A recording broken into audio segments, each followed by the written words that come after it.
আসসালামু আলাইকুম। যদি কখনো কোনো সাম্রাজ্যবাদী শক্তি কাউকে সহযোগিতা করে, তাহলে বুঝতে হবে তাদের এই সহযোগিতার পিছনে কোনো অসৎ উদ্দেশ্য লুকায়িত আছে। যদি কখনো কোনো সাম্রাজ্যবাদী শক্তি কোনো দেশের কোনো একটি রাজনৈতিক দলকে সহযোগিতা করে, যেই রাজনৈতিক দলের আদর্শের সাথে ওই দেশের আদর্শের কোনো মিল নেই, বরং বিপরীত, তাহলে বুঝতে হবে ওই সাম্রাজ্যবাদী শক্তি ওই দেশকে নিয়ে গভীর ষড়যন্ত্র করতেছে।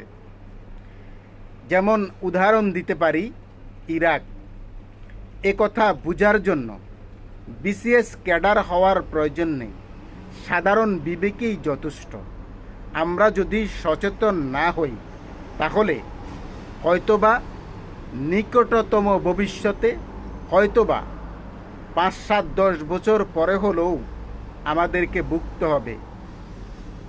এই জন্য আমাদেরকে সচেতন হতে হবে।